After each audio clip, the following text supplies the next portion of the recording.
Ah, Darth Criticus, my middle-aged Padawan. Yes, my master. With the upcoming release of Obi-Wan Kenobi, it has come to my attention that you have not watched the prequel trilogy. Since their release in the cinema, let the hate run through your veins once more and review these movies. I haven't actually seen any of these films since I saw them in the cinema, and it's not because I hate them. Well, I don't think it is.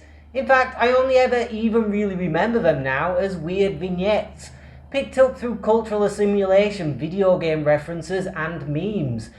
Are these actually not that bad, terrible, or just merely disappointing? Of course, we are starting with episode 1, The Phantom Menace.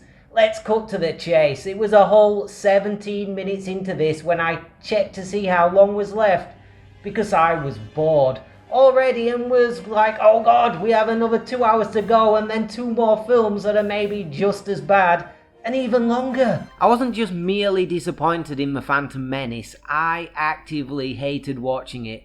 Mainly because I was bored senseless from pretty much the opening crawl. I think there is an argument to be had that this is, in fact, the worst Star Wars movie ever made.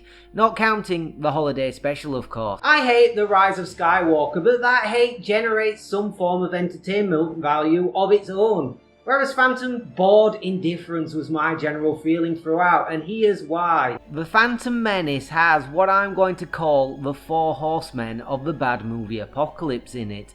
Bad writing, awful characterization, poor acting, and way too much CGI. So let's see just how the 4 horsemen raise their ugly head. The dialogue in all 3 of these films is so legendarily bad to the point it has become a famous meme, but actually, the dialogue in Phantoms isn't that bad when compared to Attack of the Clones, whose dialogue is as if an alien who has never met a human being wrote it. So I want to quickly move on to the narrative and storytelling aspects of the writing, because they, along with the characterization, are the biggest problem here in episode 1. The prequel should have been a pretty easy story to tell. The corruption and downfall of Anakin Skywalker and his turn to the dark side, with the simultaneous rise to power of Emperor Palpatine and Anakin's love affair with Padme being the B and C plots. So for me, in a trilogy that is pre-planned and written as one cohesive narrative like this, you have the beginning, middle and end as each self-contained film. Episode 1 should be the discovery of Anakin and his freeing from slavery, and formation of his bonds with Obi-Wan and Padme, with something happening that sows the seeds of the hate, distrust and fear that later turns him to the dark side at the end. This being the hook that brings you back for episode 2. Episode 2 should have been Anakin start to show his signs that maybe he is being seduced by the dark side, following on from the incident at the end of episode 1. Even better if this involves Padme and Obi-Wan in some form as the other 2 main characters in this trilogy. Sheev's influence should also be seen to be growing ever more throughout the Republic. Maybe have Anakin secretly become Palpy's new apprentice at the end of this episode, or at least have him do something horrible as the hook for episode 3. Episode 3 should be Anakin fully succumbing to the dark side, Sheev becoming Emperor Palpatine, and Anakin accidentally killing Padme. Finally, Obi-Wan taking Luke and Leia into hiding, setting us up for where the original trilogy starts. Now, most of these narrative ingredients are there in the script. They're all just really badly written or poorly implemented, and that starts with The Phantom Menace, which is such an awful foundation to build any trilogy on, because everything here from a narrative standpoint is kind of terrible. So let's take a look at the basic narrative outline and see why it really just doesn't work.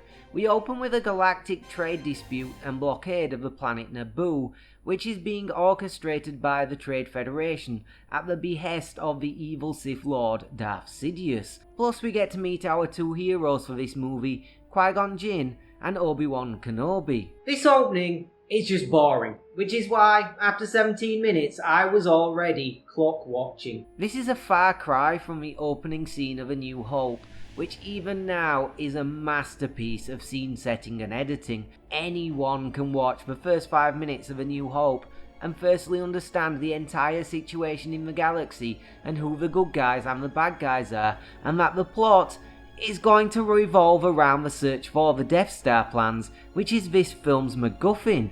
You are hooked in those first few minutes into this world. In Phantom Menace, the first 5 minutes are the opening crawl, which is all about trade federations and treaties and politics, and our two protagonists literally waiting in a room whilst the bad guys call another bad guy on a holophone to see what to do. Then they escape and meet Jar Jar Binks, who honestly I could write a whole video on, but he will get his own section later on, so let's quickly skip to escaping Naboo and arriving on Tatooine, where we meet Anakin Skywalker, aka Darth Vader, possibly the coolest villain of all time. Well, he's a whiny, annoying 8-year-old with a bowl cut now, and he will, much like Jar Jar, get his own analysis in the awful characterization section later on. So we move on to yet more awkwardly written exposition for what seems like an eternity, but is probably only 5 or 10 minutes in reality, where we learn Annie was conceived via the Force, and later Palpy lets slip possibly that his Sith Master was the one who made that happen, but that's not until episode 3. We also learn about midi-chlorians, which is a lame answer to a question nobody ever wanted answering, and that kind of thing happens a lot in prequels, not just these ones, just in general. We're about 45 minutes in at this point, and I'm losing the will to live. Luckily we get the pod race, which is probably the best scene in this whole movie, and I hate it. I know Anakin has to win to get off Tatooine, so any stakes are utterly removed. Everyone he's racing are nameless CGI jerks we all just met 30 seconds before, and crucially, we'll never ever see again, so I don't care at all about your first big Anakin-centric action scene. Throw in the fourth horseman of the apocalypse, way too much CGI, and there's absolutely zero tension here. I can't stress how much I do not care about this 15 to 20 minute long scene. This is a problem that crops up later on too in the climactic battle. And did I mention he's an annoying, whiny, precocious 8-year-old with a bowl cut? Precocious children in movies are the worst, by the way. If you are ever even tempted to put one in a script, just don't.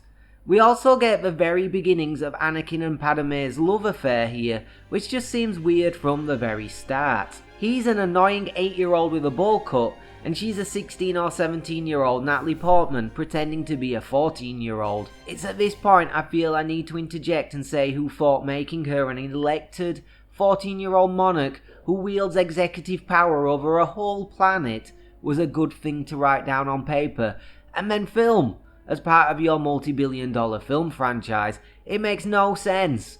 Much like her and Anakin's love affair doesn't from its inception. Anakin of course wins the pod race and is freed from slavery, but his mother isn't, which seems like a really small detail, but is probably one of the most important details in all of Star Wars, and is in fact the only important detail from this entire first movie of this trilogy. Darth Maul shows up and has a brief lightsaber battle, and then we get another 20 minutes of boring space politics in the Senate. Then we go back to Naboo, because we have to have a climactic battle at the end, which is much like the pod race, kind of boring, because it has zero tension for the following reasons.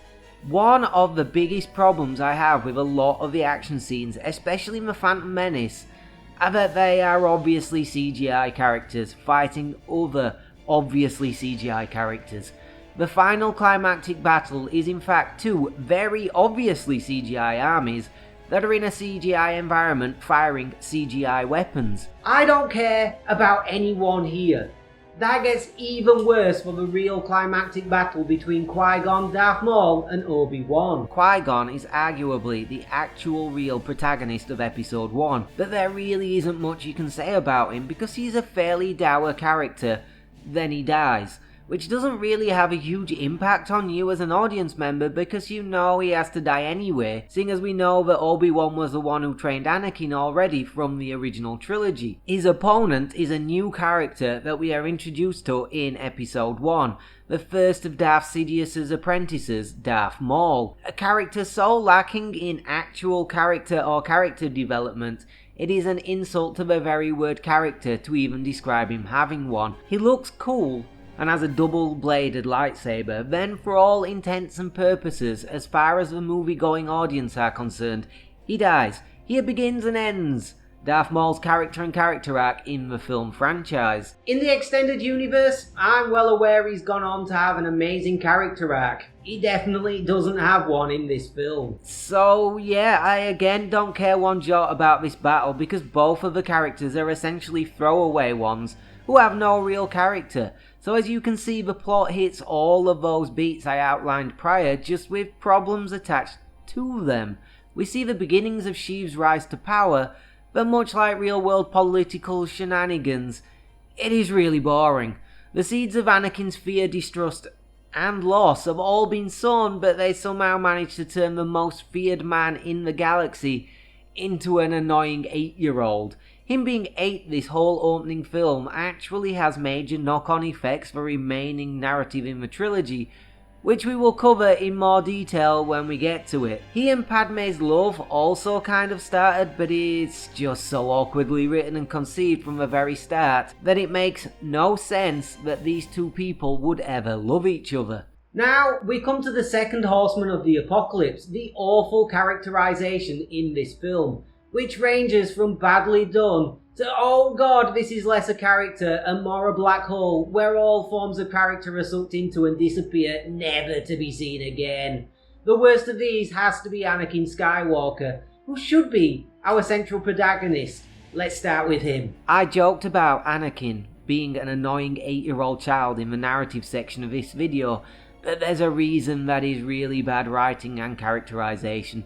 8-year-olds don't generally have much or any agency in their lives, and Anakin is no different, with this being further compounded by the fact he is a slave, another demographic not really known for their agency. The protagonist should be a relatable stand-in for the audience, and one who should really have the power over their own destiny to push the narrative forward. But throughout The Phantom Menace, all important decisions are taken for Annie rather than by Annie. Firstly, Qui-Gon decides that he should be freed as a slave and trained as a Jedi. At no point is Anakin ever consulted or asked his opinions on this. Then he is refused training as a Jedi, not because he failed the tests, no, because of an arbitrary reason. He's too old, even though we saw in the original trilogy, Luke, a much older, if not twice as old boy, successfully trained to be a Jedi. Finally, he's actually accepted as a Padawan, but again, he has no say in that decision. The decision is made for him by Obi-Wan and Yoda. In fact, there are only 2 times when Annie has any real personal agency throughout The Phantom Menace. The pod race, which as I discussed before is the best scene in the entire film, but has lots of issues. The second is when he blows up the droid control ship, and that's played for a joke, rather than being a serious form of character development. It could be argued that all of the above are just the seeds of Anakin's internal frustrations being sown, and that is, I concede, true. There's another major issue at play here with Anakin's character, the fact that this is a prequel. So we all know Anakin as Darth Vader, an absolute badass villain who chokes people to death from across the galaxy. A character who had a mystery and aura to him, which is totally destroyed by the fact in The Phantom Menace he's an annoying 8-year-old with a bowl cut. A fact that doesn't particularly improve with his next appearance in Attack of the Clones either, and maybe even gets worse because we waste a third of the trilogy with him as a secondary character. It has knock-on effects for episodes 2 and 3 we will explore later on in the review. A lot of those involving our next character, Padme Amidala. Padme in episode 1 is a 14 or 15-year-old elected monarch and head of state for Naboo. Yeah, as I already said, that not making much sense as a political system isn't even the biggest problem with her character, because she also has almost no agency throughout this film either. Even as a politician and head of state, she makes no real decisions of her own. All of the decisions she does make are either forced upon her by circumstances, or she's manipulated into them by Sheev. She purely exists in this film for an 8-year-old to lust after, and that is a very weird sentence to write. Again, a situation that doesn't improve much in episode 2, Talking about Sheev, he's next up. The Emperor himself, Darth Sidious, aka Sheev Palpatine, in the original trilogy was a fairly peripheral figure who, when he was on screen, stole any scene he was in by hamming it up to the nth degree.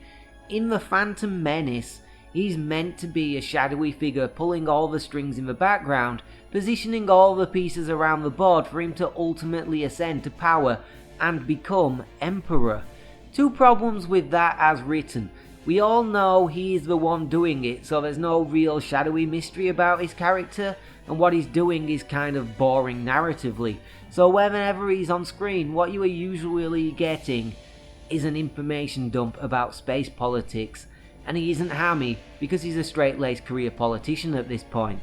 So, he's just boring, and we will not be following his career with great interest. Our next main character is Obi-Wan, and he should be front and centre of this. Instead, he is absent for much of the runtime of Episode 1, as Qui-Gon takes centre stage. The entire middle act of the film, he's absent bar a few literally phoned-in scenes. Then he kills Darth Maul in the final act. Seeing as his friendship with Anakin is so central to the narrative, it's kind of bizarre that for 1/3 of this trilogy, we as an audience never see that relationship develop, not even a little bit here, which is a massive mistake and one we will see grow more through the trilogy as the knock-on effects of this decision multiply. The final, and according to George himself, most important character I'm going to cover here is Jar Jar Binks. I think I'm legally obligated to play that clip of George talking about Jar Jar, otherwise I lose my YouTube channel or something, so yeah, just play the damn clip. Jar Jar is a key to all this. If we get Jar Jar working, because he's a funnier character than we've ever had in any of the movies before. Before I rewatched these movies, I thought to myself, maybe I was being harsh on Jar Jar. Maybe he wasn't all that bad. Loads of people hate the Ewoks from Return of the Jedi because it's obvious they were a toyetic addition to the plot. But personally, seeing as I saw those movies as a kid, I kinda like the Ewoks. Maybe Jar Jar is the prequel's Ewoks. No, absolutely no. Jar Jar is a horrendous character. He's obviously supposed to be the comedic light relief, but he isn't even remotely funny, and he's probably a racist stereotype to boot, or at least way too uncomfortably close to being one. The way he speaks is the filmic equivalent of nails down a chalkboard, plus the way he acts, I can't even see this appealing to kids. Now, I don't know any small children I can subject Jar Jar to gauge their reaction, so I could be wrong on that front. Maybe kids do love Jar Jar and find him funny as all hell. Kids are not known for their good taste, so who knows? I can see what they were aiming for, though at least I guess they just missed by a million miles, because Jar Jar Binks is everything bad about Episode 1 in a single character. Bad writing, awful characterization, and he's literally CGI. I hate every second this idiot is on screen. The Third Horseman is poor acting, which is a weird thing to bring up as the prequels have a stellar cast of actors. They are just fed some of the most awful dialogue and direction. I know a lot of people give Jake Lloyd a lot of stick for the quality of his acting, but nobody could do a good job with dialogue like this. And he was a rookie actor, an actual child. People who have won Oscars didn't do much better, so that's all I'm really gonna say about that. Yes, the acting is pretty much uniformly bad, but the blame has to really fall squarely on the shoulders of the bad dialogue and lack of or shocking direction given by George as director. Take this scene for example during the pod race, where Anakin's race pod has developed a malfunction. What are these facial expressions Jake Lloyd is doing? What was the direction given to him? The facial expressions and the situation don't mesh at all. I strongly feel that has to be a failure of direction, as the actor is sitting in a room surrounded by green screens with no real visual cues as to what is happening in this particular scene. The fourth and final Horseman is way too much CGI. For me, this is probably one of the biggest reasons I found this even more difficult to watch now in 2022 than I probably even did back in 1999.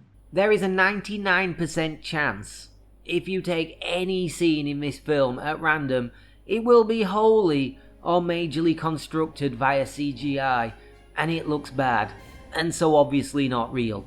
Take any scene from the original trilogy at random, and I bet it looks better now than the prequels ever did, even though they are at least 2 to 3 decades older. Throw in the fact that Jar Jar Binks looks very much like he isn't really in any scene he's in. Oh, he's present, but uncomfortably floating there, like he's a computer-generated Who Framed Roger Rabbit character who's gotten loose in the Star Wars universe, just without any of the charm or humour that film's characters have. And as previously mentioned, I think it seriously added to the poor acting on show, as nobody knew what the hell was actually going on around them in a scene, because they were just standing in a massive studio surrounded by green screens, and they didn't get particularly great direction from George to help them. The Phantom Menace was a really weak starting point for the trilogy, and frankly I think made so many mistakes with its writing and characterization that it largely set up the next 2 films to fail, as it had already committed them to making further mistakes just to hit the plot beats required to tell the story that needed to be told. It's also really boring to boot, which brings us to episode 2, Attack of the Clones. In many ways, Attack of the Clones is an improvement over Phantom Menace, and others, it is an unmitigated disaster of poor writing and even worse dialogue, with all the 4 horsemen back in attendance. But I didn't hate it. I may even have enjoyed this. I mean, it's not good, but it wasn't as awful as Phantom. First up is the dialogue. If I thought the dialogue was bad in Phantom Menace, then I was wrong. Because compared to the dialogue in Attack of the Clones, it is almost Shakespearean. All of those memes you've spent years laughing at on Facebook mainly come from episode 2. You have the infamous sand scene. I don't like sand. It's coarse and rough and irritating, and it gets everywhere. Which is just as awkward and cringy as I remembered, and not how any human interaction has ever happened ever. The film is full of scenes like this. Then there are lines such as this from C-3PO. Now where are you taking me? This is such a drag. I'm quite beside myself. It's a corny joke, which is a bad joke in of itself, but it gets even worse when you place that line of dialogue into its context within the film. It comes as part of the climactic battle, where you see tens of Jedi get killed, and halfway through, we stop all of that to have a few corny jokes with 3PO and R2-D2. Bad corny jokes. Corny jokes in a movie like this are fine. Hell, Marvel has built an entire cinematic universe on such jokes. It's the fact the joke comes at the wrong time in the wrong scene. Jedi are dying. It isn't the time for hijinks with R2 and 3PO. The tonal change is whiplash-inducing and is symptomatic of a script writer who knew all of the ingredients for a great script. They just didn't quite know how to combine them into a cohesive whole. As is the next issue, that being the relationship between Obi-Wan and Anakin. This should be one of the central pillars that this narrative is revolving around. Sadly, the all-important formation of their relationship is done off-screen in the interval between films. I alluded to the fact Anakin being 8 for the whole of episode 1 had knock-on effects earlier, and this is the first and most obvious of those.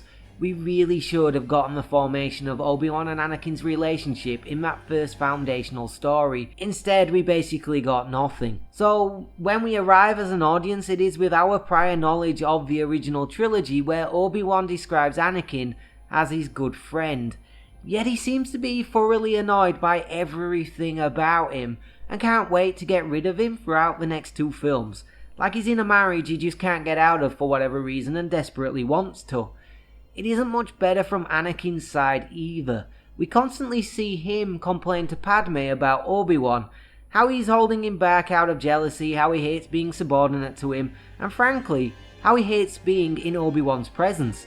Narratively, it makes sense for Anakin's journey that he wants more and blames Obi-Wan for him not having it, but we, the audience, never saw his and Obi-Wan's relationship form grow, and get to this point. We literally see them get introduced to each other, don't see them for years, then they kinda seemingly hate each other, and it doesn't work on a narrative or emotional level for the audience. We never see why Anakin resents Obi-Wan, or why Obi-Wan is so annoyed by Anakin, the result being that Anakin comes off looking even more of a spoiled whiny bitch than he did in episode 1, which brings me neatly to my next point. Which is that Anakin as a character and Hayden Christensen as an actor suck. Hayden Christensen couldn't act his way out of a wet paper bag in this film, which means all of the above problems with his relationship with Obi-Wan are multiplied through the lens of bad acting.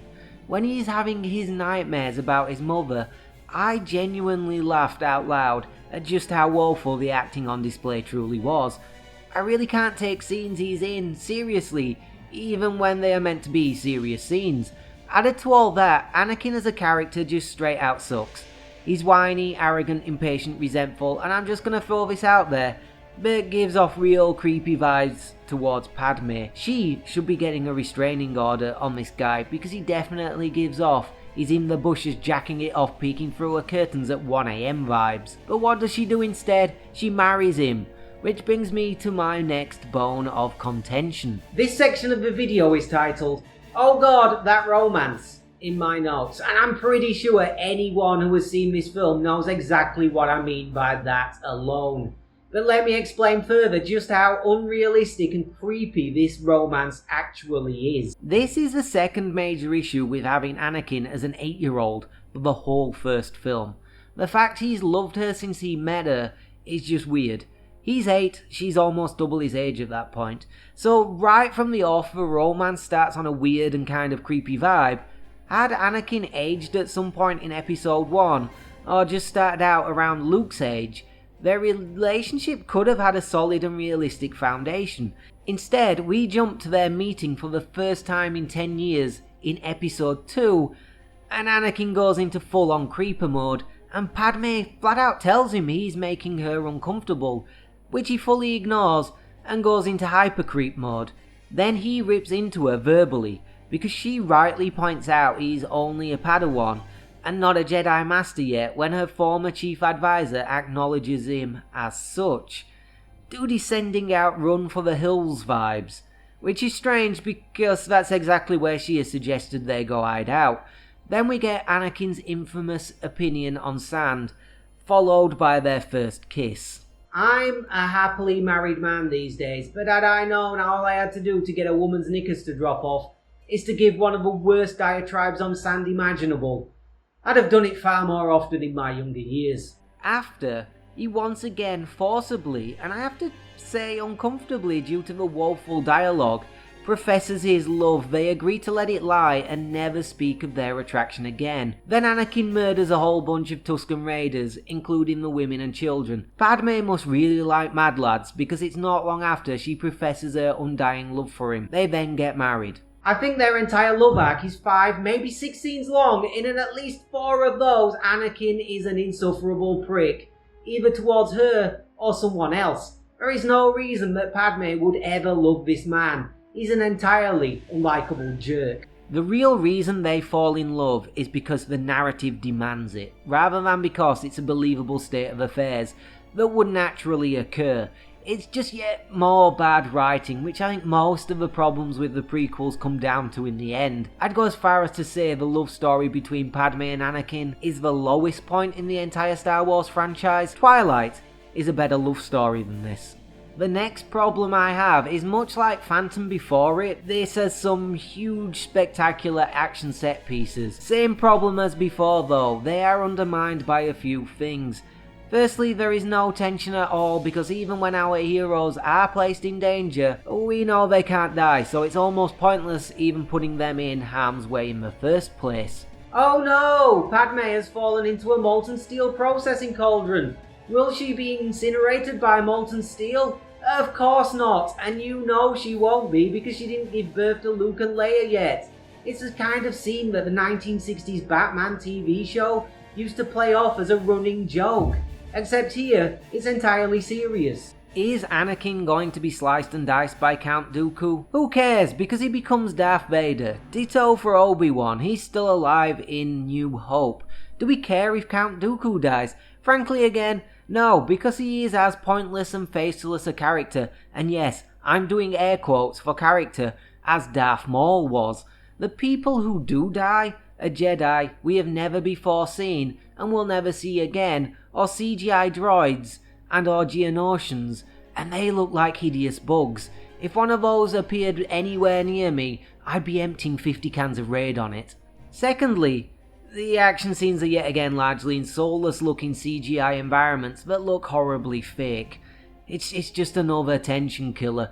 The end result is a bunch of action scenes that long overstay their welcome, unlike the next section of this video, which is the ever-revolving carousel of throwaway characters who have no real character development or arc, but are weirdly pivotal to the plot. Much like Darth Maul in Phantom, who was a pivotal character to the narrative without ever being given any real character development or screen time in Attack of the Clones, we get Jango and Boba Fett, who are key to the story, stick around in the background longer than is really necessary for the plot to be moved forward, and in Boba's case, given lines they shouldn't really have been given, because the actor is very bad at delivering them, and then Jango dies at the hands of Samuel L. Jackson. Much like the romance plots, they exist because the narrative demands it, and in this case, probably fan service.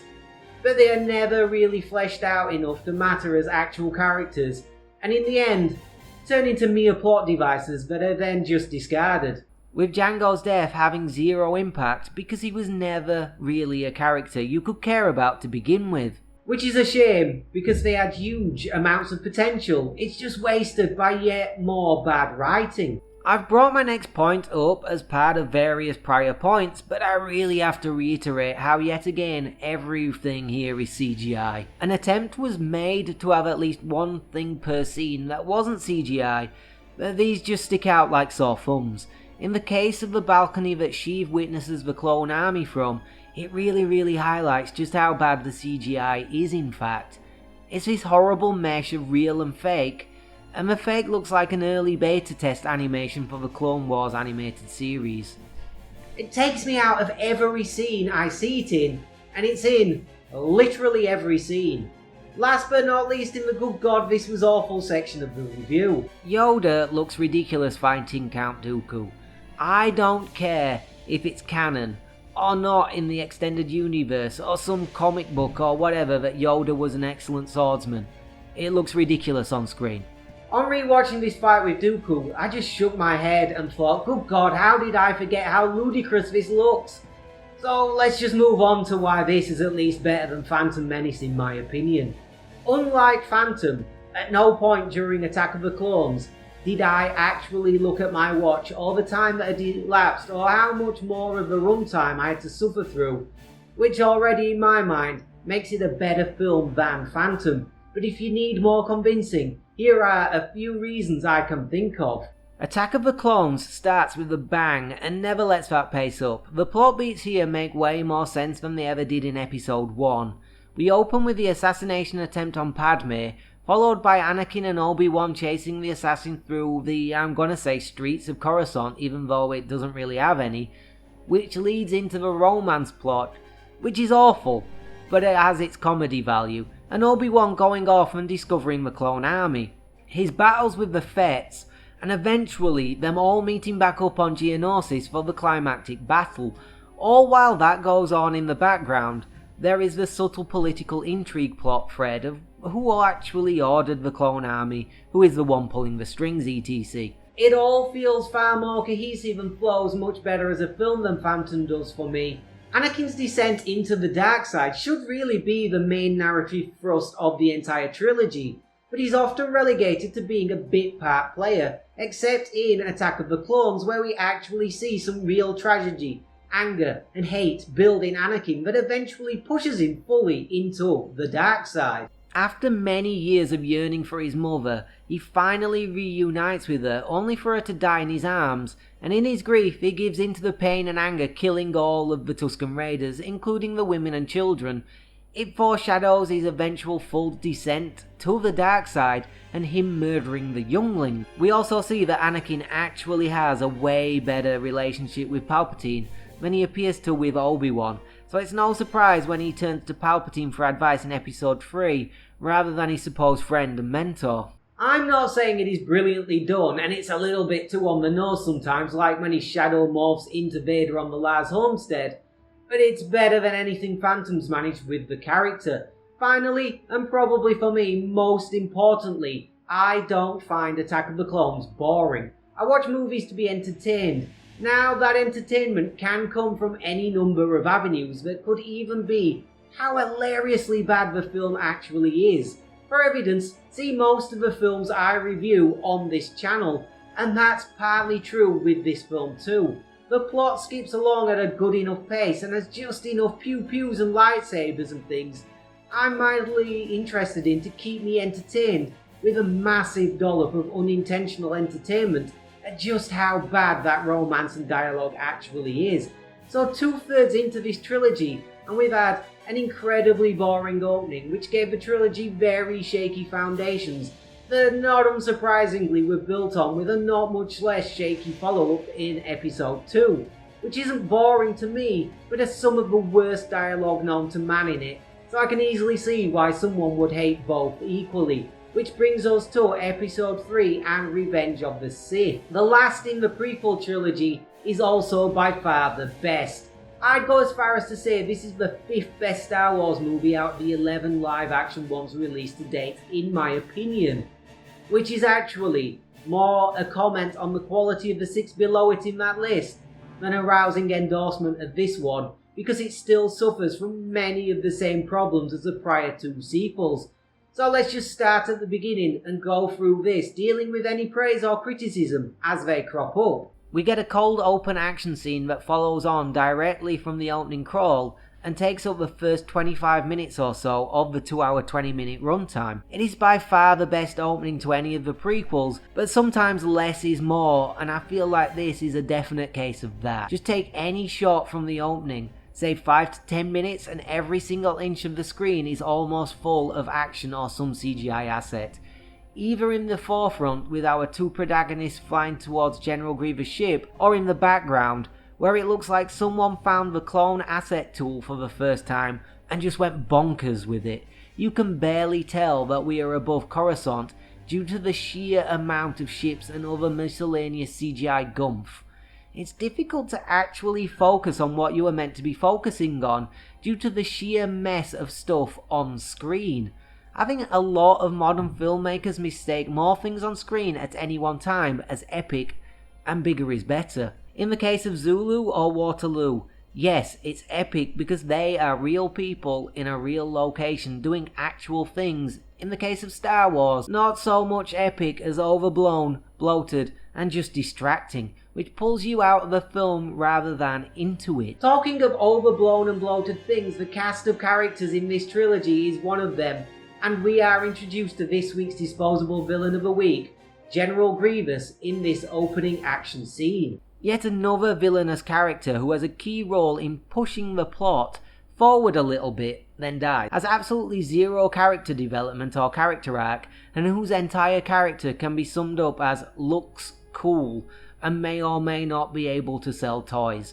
We also get another example of incongruous comedy from R2-D2, this time doing some slapstick comic relief that doesn't really mesh with the decapitations and summary executions going on around it. Just like the prior film, someone should have said, this is just out of place in this scene. They clearly knew the darker tone of this final act of the trilogy shouldn't have comedy, because this is the only example of an attempt at it in the entire film. So it's really weird they put these few slapstick scenes in the opening, then nothing else. All that being said though, this opening is still pretty entertaining. We finally get Sheev being all hammy, which is always a bonus, and Anakin turning ever more to the dark side and chopping both Dooku's hands and head off. The action also, although as I mentioned prior kind of overblown and bloated, is entertaining, with some decent spaceship battle scenes, lightsaber battles, and other such miscellaneous action going on. The opening does leave me with one question though.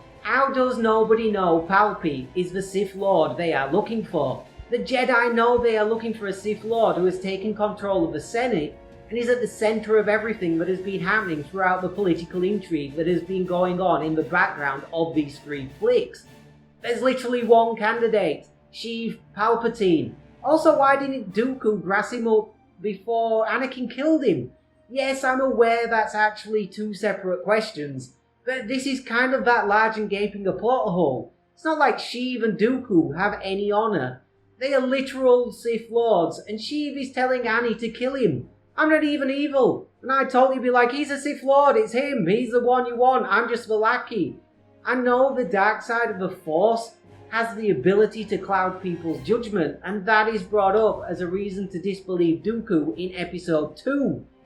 But seriously, it's so obviously Sheev that the Jedi have to have an inkling, and seemingly they kind of do, but that's a plot point we haven't got to yet. Following on from the opening, we get more character development for Anakin that shows why he's going to turn to the dark side later on. Part of this is really well done, but part of it involves him talking to Padme, and good God, the dialogue between these two is just woeful.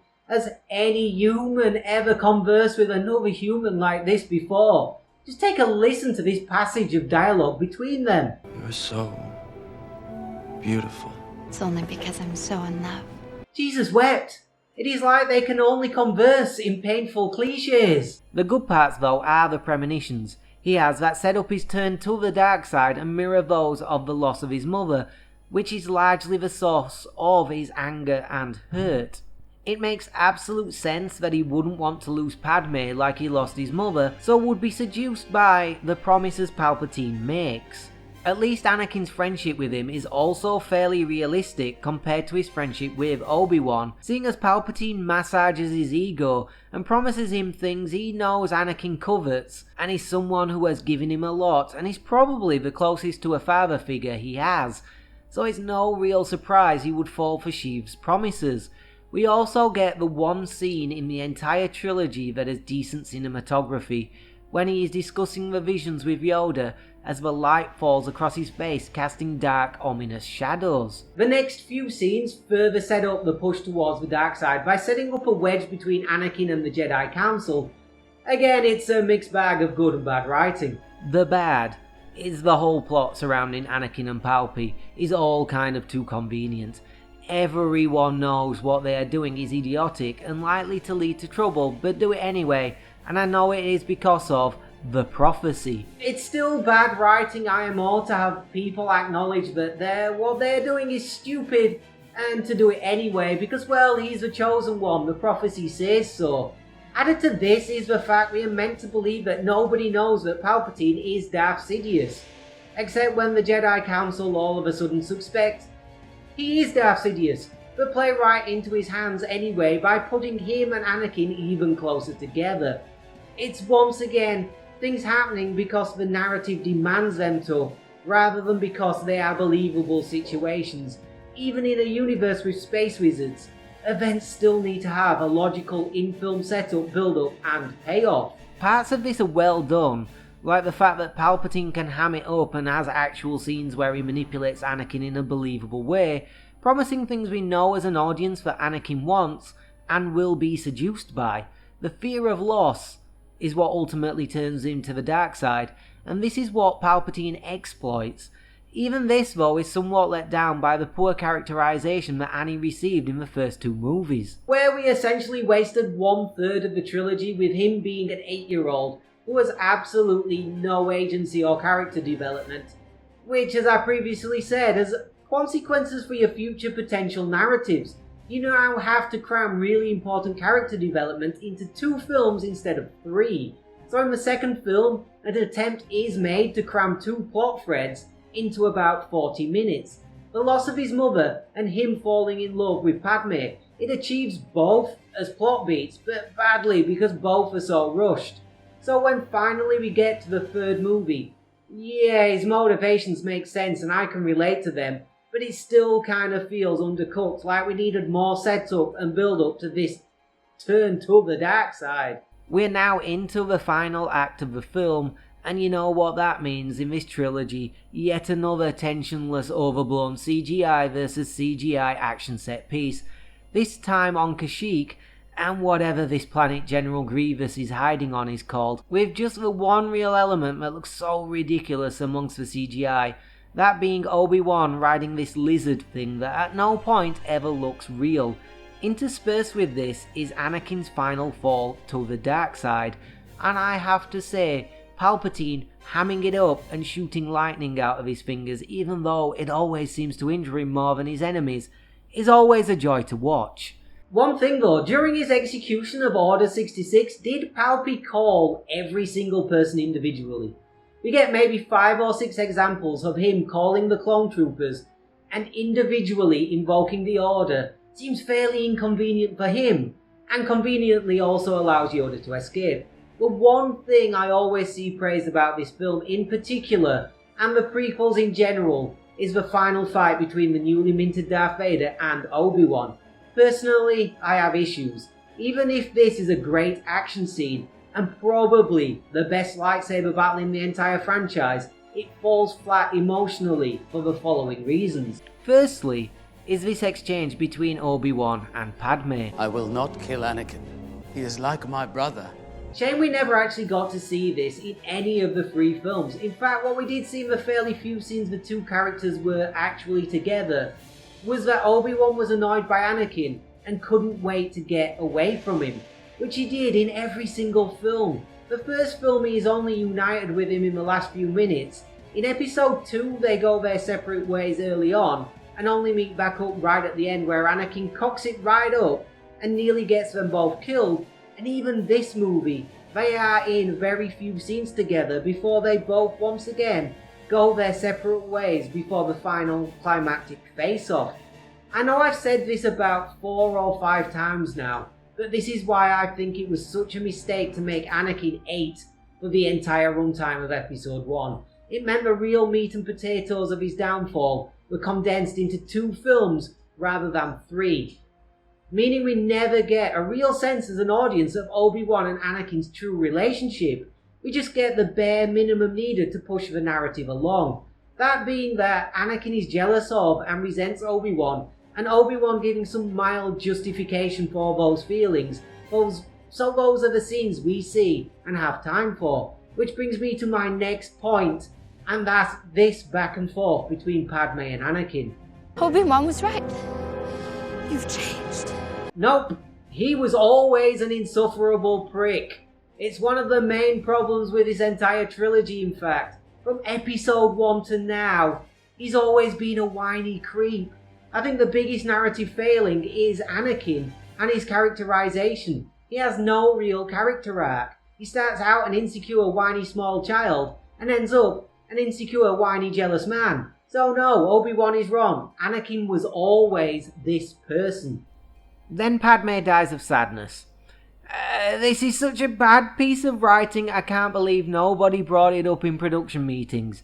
They should have had Anakin actually accidentally kill her, just like the Emperor tells him he did. It makes way more narrative and logical sense than she's dying and we have no idea why because she's perfectly healthy, which is the real reason given.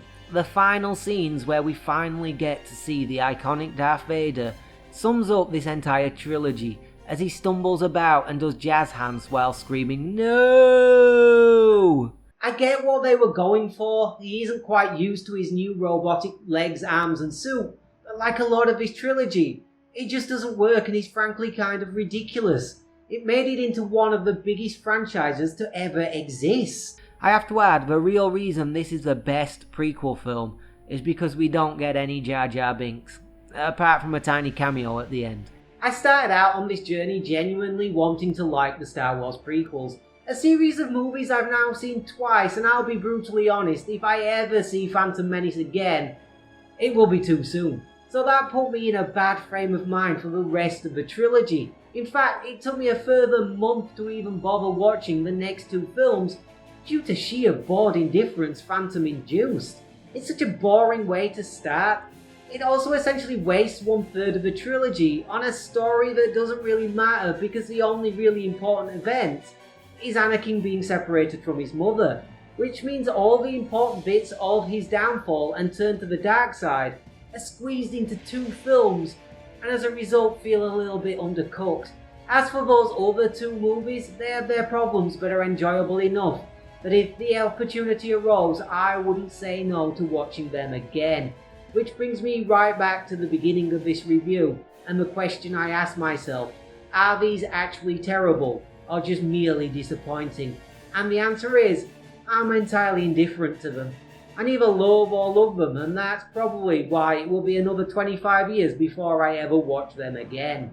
I will be back next week with Halloween 3 Curse of the Witch, a viewer request, and if you want to make a request, let me know in the comments, and don't forget to like, comment and subscribe. That is if anyone has managed to make it this far into this video.